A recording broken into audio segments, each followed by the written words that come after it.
Hi, today we are going to look at the Aquarian Tarot, a beautiful classic deck. It was published in 1970, so you will see some influences, especially in the coloring from the late 1960s. The artist is David Palladini, and what he wanted to do was a medieval style with Art Deco, and it's really an interesting combination. So let's take a look at the back of the cards first. So it does look like a Japanese woodcut, and as you look a little closer, you'll see that that design seems to incorporate the four elements, the water and air, some fire and earth here. And also in the deck, he did not use a lot of extraneous symbolism, but he did use some designs to give the idea of the feeling of the cards. So you'll see what I mean here in the Three of Swords. It seems like an average Three of Swords, but when you look at the bottom there, you'll see that design work, and it gives a dark feeling, an ominous feeling. You'll see that a lot through the sword suit. So let's see the 8. And at the bottom of her dress, you'll see that design, caging her in even more. And in the 9, again, that design, it seems to go off into infinity. Now, when we get to the Queen, and as I've said in other videos, you know, when we get to the Queen, she has pretty much mastered her suit. So here we see that same design, but it is not a problem for her. It's softer, it's been integrated, and she knows how to manage that. Okay, yeah, and when we see the cup suit, the lines are softer and rounder. Here's the Two of Cups. I like this Two of Cups, and you can see the woman is pregnant, and there just seems to be a beautiful connection between the people. The Three of Cups.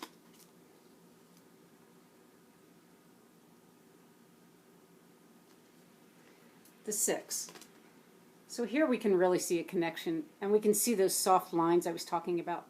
But you can hardly tell where one person begins and one ends. It's a nice 6 of Cups there. And look at the 8. Once again, doesn't see his robes? Doesn't that just meld right into the ground, connecting him with his journey? And here is the 10 of Cups, and you can really see that sort of that 1960s style there, and the colors. Okay, the Pentacles. I have to admit, when I had first gotten this deck, I did not like this Two of Pentacles because of the silly pink hat. But in time, I got to understand that, you know, a lot of the times the Two of Pentacles has a juggler, and I think this hat is to indicate that the situation is not so dire, and you know, it brings a little levity, and that it's not to be taken too seriously. So it's probably a big 2-gallon hat or something too. So here's the 9 of Pentacles. I do like that. And the 10.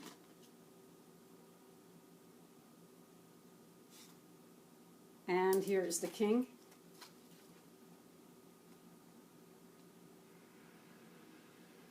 And the rods. I do like the rods. So here's the Ace of Rods. Once again, we see some design work. Now, it's similar to the other design, but here it's a little different shape and a little brighter. So it's not ominous, but it's kind of saying, yeah, here I am, I'm coming up, you know, I'm on the rise. And the rods are actually very beautiful. Also in this deck, there is a stillness to the deck. It has a quiet quality in some of the cards, and here's one where the 7 of Rods would normally be a card of action, but here, I don't know, he just looks like he will be standing in that pose in perpetuity. And I think the reason for that stillness and that quietness is when you think of the medieval style, you know, it wasn't very action-oriented. And it wasn't until later in the Renaissance where we really started to see more of a 3D quality to the artwork. So I think that's what's going on here. And here is the 5 of Rods.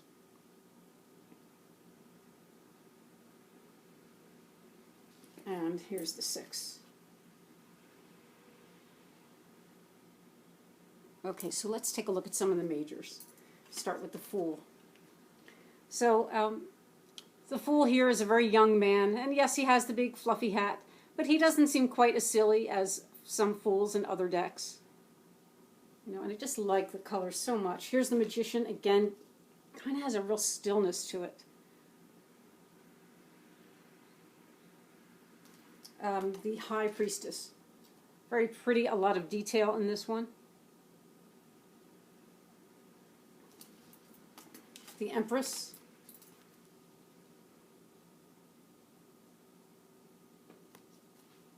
And here is here's the Hierophant. Now, once again, you'll see some interesting design there. Very, you know, there's mountain peaks, very strong earthy energy. And he has the keys, the basic symbolism. Of course, he has the cross of the Grand Master. So very, you know, simple, very Rider-Waite. The Lovers is so pretty. Once again, here, you can hardly tell where the one person begins and the other ends, like as far as their costume. This is such a beautiful card. And here is the Strength card. This is unusual. It's a man, and he has a hound with him. You'll see that Art Deco styling up there in his hat. The Hermit, I like this.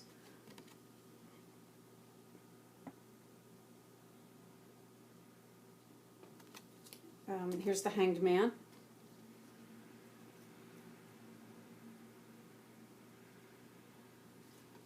The Death card. It's a good Death card.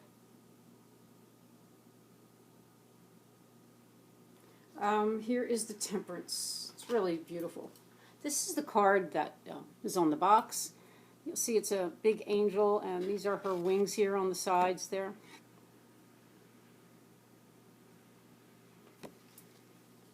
Here is the Devil. This phallic symbol here.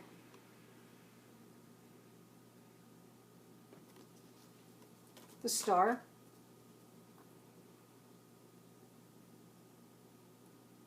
The Moon.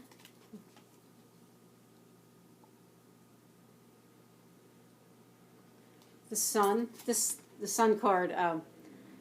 That looks like something we would see in an old TV show, doesn't it? Maybe a poster in the background of some old show. I really like it.